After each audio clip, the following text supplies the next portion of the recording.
Os bebês, principalmente se a gente esticar a vida do bebê até os primeiros 1000 dias, que são a gravidez mais os 2 primeiros anos de vida, eles são os seres humanos que mais sofrem modificações durante todo o período da vida.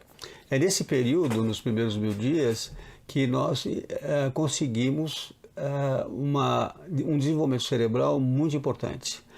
Para vocês terem uma ideia, os bebês nascem com cerca de 100 bilhões de neurônios dentro do cérebro e eles vão crescendo, se desenvolvendo, vão sendo estimulados, alguns não vão sendo aproveitados e a impressão que a gente tem, a conta que se faz é que quando ele chega perto da idade adulta só sobram 20 bilhões. A gente perde 80% dos neurônios porque eles não são aproveitados. Os neurônios que sobrevivem, as células nervosas que sobrevivem, são aquelas que são estimuladas, são aquelas que ouvem a mãe falar, o pai estimular, são aquelas que veem cores bonitas, que ouvem música, que são estimuladas, que são pegas no colo, que têm carinho, têm atenção. Isso é muito importante e isso vocês vão me ouvir falar durante toda essa aula sobre a importância do afeto, do carinho, da presença da família e dos cuidados.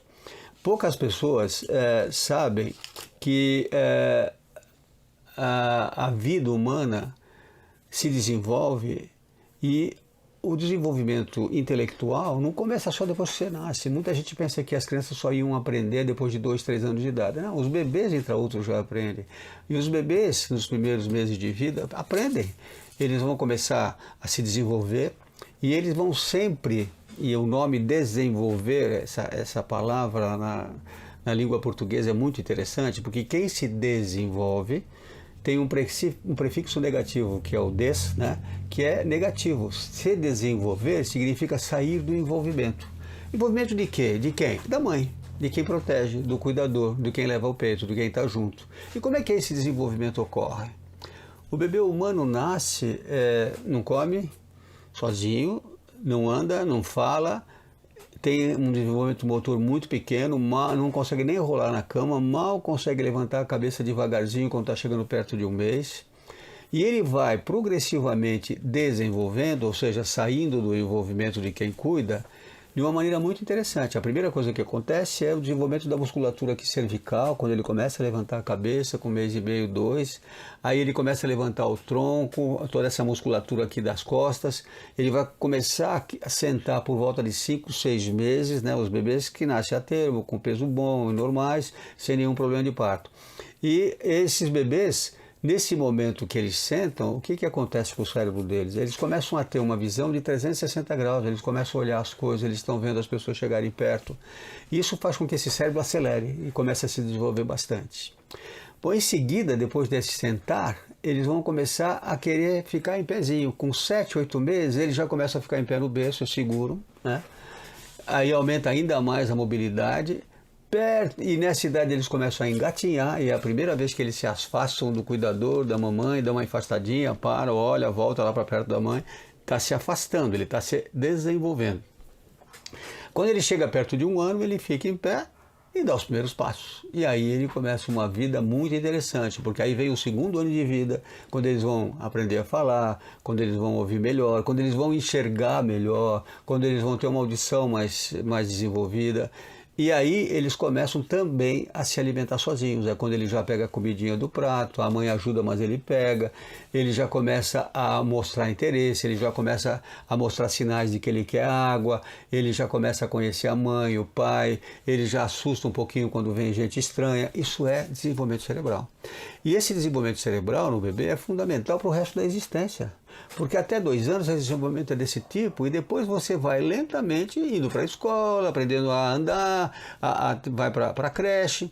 E aí vem o problema importante que a gente tem que dizer quando fala da vida do bebê. Os bebês humanos, eles nascem com uma imunidade baixa. Por quê? Porque eles dependem muito do cuidado da mãe. E essa imunidade ela vai se desenvolvendo a partir do crescimento das crianças, até mais ou menos 2 anos e meio. Por isso que a grande discussão do momento no mundo inteiro é o que nós fazemos quando colocamos bebês precocemente numa creche. e porque a mãe e o pai estão trabalhando, não tem licença maternidade, eu vou falar mais para frente isso, às vezes para ajudar essa mãe a ficar um pouco mais com o bebê, e essa imunidade dele mais baixa mostra aquilo que você já sabe. Os bebês nessa idade têm muito mais febre, vão muito mais no pediatra, tem mais diarreia, e é por isso que nesse período também, esses bebês precisam receber muitas vacinas, né? Porque ele, além do leite humano que ele recebe da mãe, tudo aquilo que a mãe teve de doença e teve anticorpos, mas que foram porque ela fez algumas doenças, mas o bebê tem que receber todas as vacinas, né? Quando ele nasce na maternidade, ele já recebe a vacina da hepatite B, que é uma doença muito séria, que dá problemas de fígado e que antigamente trazia muitas mortes. E a hepatite B, a vacina da hepatite B é fundamental. E recebe também, já na maternidade, o BCG, que é a vacina da tuberculose, que é fundamental, que nem todos os países fazem, mas o BCG é uma forma de proteger as crianças contra a tuberculose. É uma grande discussão no mundo, porque que alguns países se negam, eu posso até comentar se alguém quiser depois. E a partir daí você começa a vacina praticamente todos os meses. Com 2 meses você tem a vacina tríplice ou a penta, né, que é tétano, difteria, coqueluche, a vacina da pneumonia, etc, etc. E você vai, durante todo o primeiro ano de vida, se vacinando em quase todas as doenças sistêmicas. Entre outras, as vacinas importantes de vírus, né? Sarampo, cachumba, rubéola, catapora, que é a varicela. Tudo isso na fase de bebê. A vida do bebê é uma vida de ter que ser imunizado. Fico muito triste e muito preocupado quando vejo pessoas se negando a vacinar os filhos, acreditando em coisas que não são verídicas, né? Ouço gente falar que vacina pode dar autismo, né? Que é mentira, isso nunca foi provado. Lançaram essa história e isso prejudicou muita gente. O Brasil teve uma epidemia de sarampo recente agora, porque infelizmente muita gente deixou de vacinar os filhos contra o sarampo. Graças a Deus estamos lutando agora e voltando a vacinar. E ninguém que deixa de acreditar nas vacinas deixa de pensar, nesse momento que nós estamos vivendo, nesse isolamento por causa desse vírus, do coronavírus, né, da doença Covid-19, como seria importante já ter uma vacina para essa doença que nós não temos. Então, quando alguém disser para você que o bebê, não, é bobagem vacinar, isso prejudica o bebê, gasta o sistema imunológico, não é verdade. Isso é uma coisa que se fala e que a gente tem que pensar e enfrentar e lutar para manter. O Brasil é um dos países que tem os melhores sistemas de imunização do mundo. A gente reclama, acha que o SUS é ruim, mas o SUS é fundamental. Poucos países têm um sistema de atenção médica como o do SUS. E as vacinas que você tem gratuitamente no sistema público, não são todas, infelizmente, algumas são caras, então você não consegue ter no sistema público, elas são fundamentais na prevenção da vida das crianças e na diminuição da mortalidade infantil. Mas o que mais é importante na vida do bebê? O que é que a gente fala tanto para as mães e tenta ajudar? Eu sou um pediatra que atendo às vezes mães grávidas, pais grávidos, que vão conversar comigo para ver como é que vai ser a chegada do bebê. Porque não se enganem, pessoas que vão ter o primeiro filho não sabem como vai mudar a vida depois que esse bebê nasce. Aí eu começo conversando com essas famílias sobre a gestação, sobre o cuidado que a mãe tem que ter na gestação, cuidado com as doenças graves.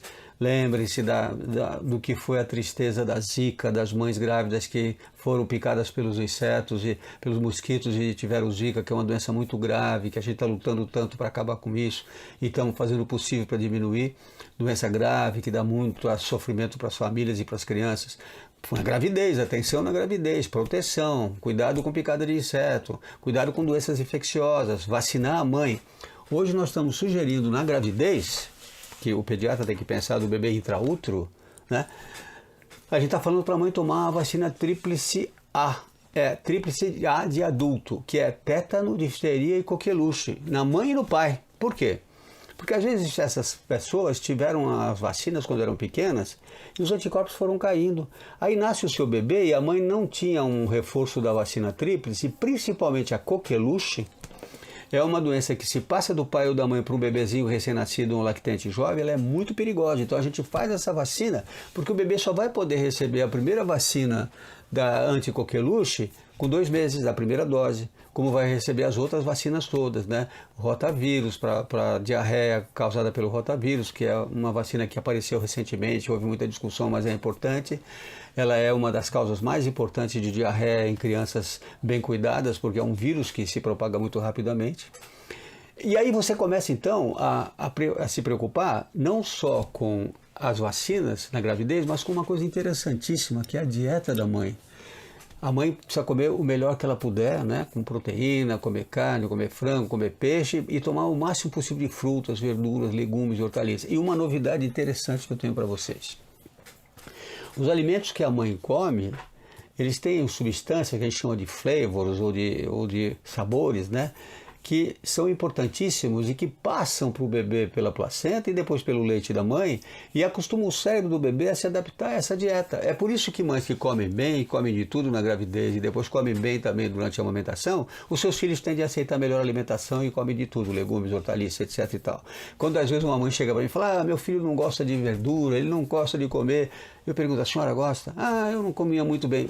Às vezes a coisa pode estar por aí. Não estou dizendo que a culpa é da mãe, mas eu estou dizendo que a vida é uma continuidade, né? Eu sempre falo, quando dou essas aulas e falo essas coisas de desenvolvimento, eu falo de uma coisa sobre os efeitos transgênero, quer dizer, o que vem, transgerações, não transgênero, desculpe, transgerações, ou seja, o que vem da mãe, do pai, dos avós e que passa para as crianças também. E a coisa mais importante que a gente sabe é na questão da alimentação, da tendência às doenças, na sensibilidade, na alergia principalmente. E aí, por que a gente luta tanto pelo aleitamento materno nesses primeiros meses de vida e nos primeiros anos, no famoso primeiros 1000 dias? Primeiro vamos dizer por que a vida do bebê se confunde muito com essa história dos primeiros 1000 dias. O que é primeiro 1000 dias? Olha, é a gestação, que geralmente são 40 semanas, multiplica 40 semanas por 7 dá 280 dias, entre 270 e 280 dias que são os bebês que nascem bem, saudáveis. Aí você pega os dois primeiros, o primeiro ano e o segundo ano, são 365 vezes 2, vai te dar 730, soma com 270 dá 1000 dias. E esse período é fundamental. Hoje o mundo inteiro se concentra nesse período e investe dinheiro nisso, investe saúde, investe cuidado, porque isso é fundamental para o resto da existência, em termos de desenvolvimento da imunidade, etc. E esses primeiros 1000 dias são fundamentalmente protegidos quando a mãe consegue uma amamentação boa. A gente luta muito para o aleitamento materno durar exclusivamente 6 meses, só peito, não precisa dar nada. Peito dia e noite, sob a autodemanda. O que é autodemanda? A gente não fala mais naquela história de mamar de 3 em 3 horas e tal. Porque o bebê, ele não sabe bem, ele mama quando ele tem fome. Alguns bebês mamam assim várias vezes, de 2 em 2 horas, depois dão uma boa espaçada, dorme a noite inteira, outros não. E se o bebê é sadio, se ele tem um peso bom, se ele está se desenvolvendo bem, se ele evacua bem, se ele urina bem, você tem que se preocupar em deixar ele acertando a demanda dele. Quando ele já chegando perto de um ano e meio, 2, aí ele começa a entrar na dieta da família. Como é que é a alimentação desses bebês? A gente dá peito até 6 meses exclusivo. A partir dos 6 meses, antigamente era dos 4, hoje a partir dos 6 meses, você começa a oferecer frutas, legumes, hortaliças, carne, frango, o que for possível.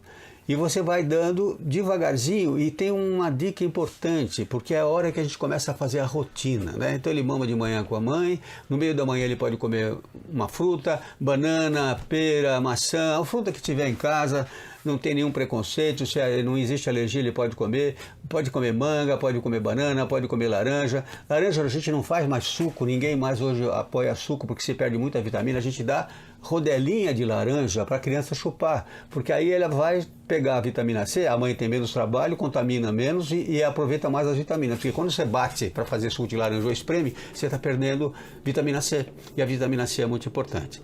A única vitamina que às vezes a gente oferece para bebês é a vitamina D. Eu digo às vezes porque se você mora num lugar do país, como o Recife, com sol o ano inteiro, com bom calor, que a mãe dá banho de sol, não precisa da vitamina D. Se você mora lá no sudeste, no sul, com frio, que não tem sol várias vezes, etc., às vezes é importante dar vitamina D, principalmente se a mãe também não tem vitamina D adequada e não passou isso pelo leite. Então, essa questão alimentar na vida do bebê é fundamental. E aí você vai alimentando, e quando chega com 8, 9 meses, o bebê aos pouquinhos já está se acostumando, você vai engrossando a papinha, ele às vezes já pega a comidinha na mão. Tem gente que fala de uma coisa chamada BLW, que é deixar a criança pegar desde cedo do pratinho. Eu pessoalmente não faço isso de rotina, eu fico com as papinhas até 7, 8 meses, daí o bebê vai se interessando, vai pegando, você vai engrossando a comida, chegando perto de 1 ano já está em grãos, em pedaços, ele pode comer até já da comida do pai e da mãe, arroz, feijão, uma carninha desfiada, uma batatinha, uma couve, um brócolis, um espinafre. É muito importante as verduras. A papinha do bebê deve ter legumes, hortaliças e proteínas animais. Ovo, não tem nenhum problema. Tem gente que antigamente esperava dar ovo só a partir de 9 meses, com medo da alergia ao ovo, por causa da vacina do sarampo, as vacinas virais são todas produzidas praticamente em ovo. Eu começo com ovo normalmente nessa idade. E, evidentemente, tem que ver a história alimentar das famílias, se existe alguma coisa, mas essa é a dieta. E o mais importante, junto com essa alimentação, junto com todas as vacinas, junto com o cuidado, o mais importante é o afeto, é o carinho, é a atenção, é dar colo, é brincar com essa criança, é estimular, é dar risada, fazer ela ver as coisas boas. Em épocas que não são de epidemia e não de isolamento, passear com elas em lugares verdes, passear com elas em lugares bem abertos, com boa jardinagem. Não deixem crianças, não é indicado levar crianças para lugares muito fechados, principalmente agora na época da epidemia, mas eu não gosto de bebês de menos de 2 anos passeando em shoppings, indo em campos de futebol, indo em lugares de muito barulho. Não é bom. Uma criança precisa de estímulo visual, precisa de verde, precisa de respirar bem e precisa de colo. Aquela história de antigamente, quando se falava: olha, esse bebê chora muito, ele vai ficar viciado. Daí se você chorar e você pegar ele no colo, depois ele vai querer colo toda hora. Não fique pegando no colo, isso é birra. Não fale isso, não acredite nisso. O bebê pede colo porque ele quer atenção, ele quer carinho, ele quer cuidado. Então quando ele chora, você deve pegá-lo, porque se você não pegar esse bebê no colo, ele vai sofrer, ele vai ficar angustiado, ele pode ficar até deprimido, né? E isso é uma coisa muito importante, porque faz com que a gente perceba que desde cedo o bebê precisa de atenção. Pobre daqueles bebês que as mães e os pais não conseguem pegar no colo.